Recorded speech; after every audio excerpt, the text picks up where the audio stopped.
ఢిల్లీలోని మహారాష్ట్ర సదనంలో కాంగ్రెస్ సీఎల్పీ నేత రేవంత్ రెడ్డి మాణిక్రావు ఠాక్రేతో సమావేశమయ్యారు. ఈ సమావేశంలో తెలంగాణ మంత్రివర్గ తుది రూపుపై చర్చలు జరిపారు. అలాగే ఏదైతే ఏర్పాటు వరకు వచ్చినటువంటి రేవంత్ రెడ్డి తిరిగి మళ్ళీ వెనక్కి వెళ్లారు. ఏదైతే మరో 8 మంది క్యాబినెట్లోకి తీసుకోవడానికి కూడా ఛాన్స్ ఉందనే నేపథ్యంలో వెనక్కి వెళ్ళినట్టు మనకు సమాచారం అందుతుంది. దీనికి సంబంధించి పూర్తి అప్డేట్స్ మా ఇన్పుట్ ఎడిటర్ నవీన్ అందిస్తారు. నవీన్ చెప్పండి.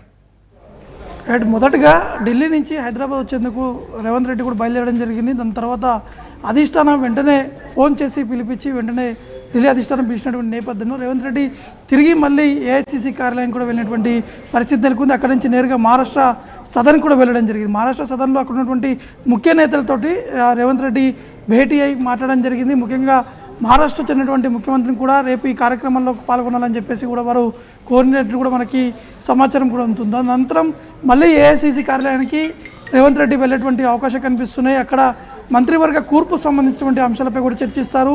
రేపు రేవంత్ రెడ్డితో పాటు డిప్యూటీ సీఎం ప్రమాణ స్వీకార కార్యక్రమం ఉన్నటువంటి నేపథ్యంలో ఆ కార్యక్రమంలోనే మరో 5 మంది ఆ మంత్రివర్గానికి సంబంధించినటువంటి వారు కూడా ప్రమాణ స్వీకారం చేపట్టాలని చెప్పేసి అధిష్టానం ఒక నిర్ణయం కూడా వచ్చినట్టు కూడా తెలుస్తుంది. కాబట్టి ఈ మంత్రివర్గానికి సంబంధించినటువంటి కూర్పు సంబంధించిన విషయానికి వస్తే మాత్రం మొత్తం 18 మందిని తీసుకోవాలి. మొదటిగా 5 మంత్రులు తమ ప్రమాణ స్వీకారం చేపట్టాలి.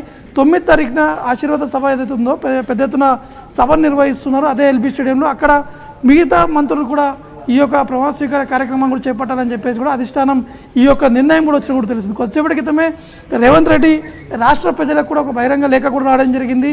రేపు జరగబోయేటువంటి ప్రమాణ స్వీకారానికి ప్రతి ఒక్కరు కూడా రావాలి, తెలంగాణ రాష్ట్ర సాధన కోసం అందరూ కూడా పోరాటం చేశారు. సోనియా గాంధీ కూడా తెలంగాణను ఇచ్చింది. కాబట్టి మీరందరూ కూడా ఈ యొక్క ప్రమాణ స్వీకారానికి వచ్చి సక్సెస్ చేయాలని చెప్పేసి కూడా రేవంత్ రెడ్డి ఈ యొక్క ఆహ్వాన లెటర్ కూడా పంపించడం జరిగింది. కాబట్టి మొత్తానికి రేపు జరగబోయేటువంటి ఈ యొక్క ప్రమాణ స్వీకార కార్యక్రమానికి మాత్రం పెద్ద ఎత్తున రాష్ట్ర ప్రజలతో పాటు కాంగ్రెస్ పార్టీకి సంబంధించినటువంటి ఏఐసీసీ ముఖ్య నేతలు కూడా ఈ యొక్క కార్యక్రమానికి హాజరు కాబోతున్నారు. ముఖ్యంగా ఎల్బీ స్టేడియంలో మాత్రం 3 స్టేజ్ను కూడా ఏర్పాటు చేశారు. ముఖ్యంగా రేవంత్ రెడ్డి ప్రమాణ స్వీకార కార్యక్రమానికి ఒక స్టేజ్ ఏర్పాటు చేశారు. ఏఐసీసీ పెద్దలకి ఒక స్టేజ్ ఏర్పాటు చేశారు.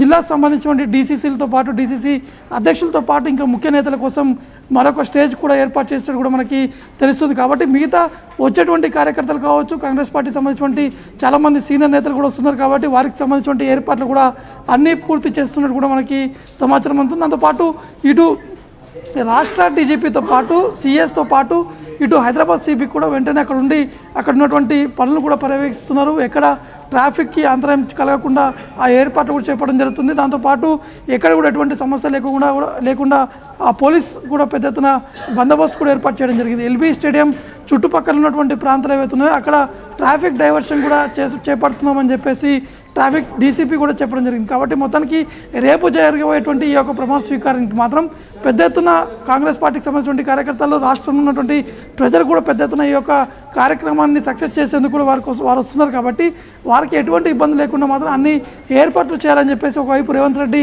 రాష్ట్రంలో ఉన్నటువంటి కాంగ్రెస్ పార్టీకి సంబంధించిన నేతలతో పాటు అధికారులకు కూడా ఈ యొక్క సూచనలు కూడా ఇచ్చినట్టు కూడా తెలుస్తుంది. నవీన్, ముఖ్యంగా అంటే కొందరేమో 5 మంది వచ్చే ఛాన్స్ ఉంది క్యాబినెట్లోకి, కొందరేమో 8 మంది వచ్చారంటున్నారు. అంటే ఎగ్జాక్ట్లీ ఎంతమంది క్యాబినెట్ సంబంధించి మంత్రులను తీసుకునే ఛాన్స్ ఉంది? అలాగే ఈ తొలి దశలో ఎవరెవరికి అవకాశాలు కల్పించే అవకాశం ఉంది? అంటే మొదటిగా మాత్రం రేవంత్ రెడ్డితో పాటు ఒక డిప్యూటీ సీఎం మాత్రం ప్రమాణ స్వీకార కార్యక్రమంలో పాల్గొంటారని చెప్పేసి వారు మాత్రమే ఈ యొక్క కార్యక్రమంలో పాల్గొంటారని చెప్పడం జరిగింది. కానీ మళ్ళీ రేవంత్ రెడ్డిని ఢిల్లీ నుంచి వస్తున్నటువంటి సమయంలో మళ్ళీ అధిష్టానం పిలిపివ్వడం జరిగింది.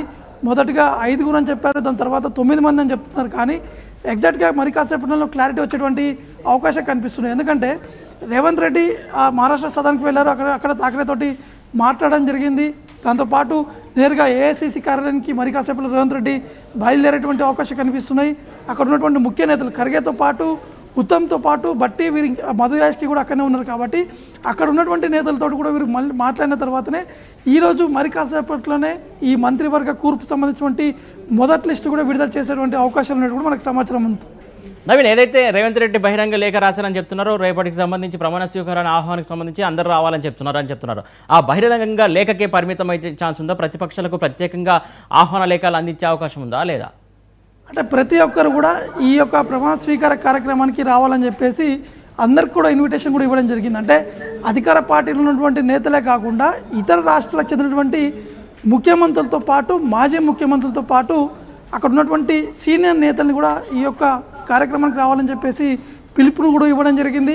ముఖ్యంగా రాష్ట్రంలో ఉన్నటువంటి అటు కేసీఆర్ ముఖ్యమంత్రిగా ఉండడం జరిగింది మొన్నదాకా. కాబట్టి కేసీఆర్ను కూడా ఈ యొక్క కార్యక్రమానికి రావాలని చెప్పి పిలిచారు. ఇటు ఆంధ్రప్రదేశ్ చెందినటువంటి ముఖ్యమంత్రిని కూడా ఈ యొక్క కార్యక్రమానికి రావాలని చెప్పి ఇన్విటేషన్ కూడా ఇవ్వడం జరిగింది. కానీ అఫీషియల్గా ఎంతమంది వస్తున్నారు అనేది మాత్రం ఇంకా క్లారిటీ అనేది రాలేదు. ఈరోజు సాయంత్రం వరకు ఆ ఒక క్లారిటీ కూడా వచ్చేటువంటి అవకాశం మాత్రం కనిపిస్తుంది. ఎందుకంటే రేవంత్ రెడ్డి ఇటు 3వ ముఖ్యమంత్రిగా ప్రమాణ స్వీకారం చేపడుతున్నటువంటి నేపథ్యంలో ప్రతి ఒక్కరు కూడా ఈ యొక్క కార్యక్రమానికి హాజరు కావాలని చెప్పేసి కూడా ప్రతి ఒక్కరికి ఇన్విటేషన్ అందించాలని చెప్పేసి రేవంత్ రెడ్డి ఈ యొక్క అధిష్టానం కూడా చెప్పారు. అధిష్టానం కూడా ఆ మేరకే వీరందరూ కూడా ఈ ముందుకు వెళ్తున్నటువంటి పరిస్థితి నెలకొంది. కాబట్టి రేపు జరగబోయేటువంటి కార్యక్రమానికి మాత్రం అందరూ అంటే కళాకారులతో పాటు అక్కడ ఉన్నటువంటి వికలాంగులు కావచ్చు, ఇంకా అనేక సాంస్కృతిక కార్యక్రమాలు చేపట్టడానికి పెద్ద ఎత్తున కూడా ఏర్పాట్లు భారీగా చేపడుతున్నట్టు కూడా తెలుస్తుంది. నవీన్, ముఖ్యంగా ఏదైతే ప్రమాణ స్వీకార కార్యక్రమానికి సంబంధించి అక్కడ ఆ ప్రాంతంలో ఏదైతే చాలామంది వీవీఐపీలు పెద్ద ఢిల్లీ నుంచి కావచ్చు, మిగతా ఇతర రాష్ట్రాల నుంచి ముఖ్యమంత్రులు, మాజీ ముఖ్యమంత్రులు కూడా వచ్చే ఛాన్స్ ఉందంటున్నారు. అక్కడ భద్రత చర్యలు కావచ్చు, మిగతా ఏర్పాట్లకు సంబంధించి మీ దగ్గర ఏమైనా అప్డేట్స్ ఉన్నాయా?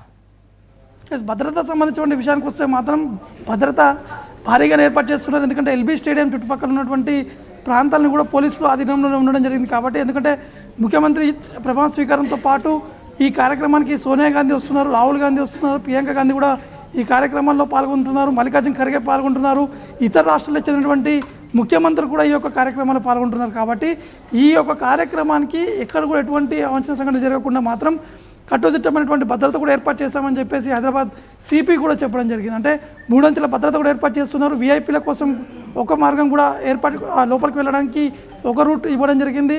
మిగతా కార్యకర్తలు వెళ్ళడానికి వారికి ఇంకొక రూట్ ఇవ్వడం జరిగింది. కాబట్టి ఎవరికి కూడా వీఐపీ మూవ్మెంట్ ఎక్కువగా ఉంటుంది. కాబట్టి రేపు ఉదయం నుంచి సాయంత్రం వరకు ఎల్బీ స్టేడియం చుట్టుపక్కల ప్రాంతాల్లో కూడా ఇటు పోలీసులు ట్రాఫిక్ డైవర్షన్ కూడా చేపట్టినట్టు కూడా తెలుస్తుంది. Right, thank you Naveen.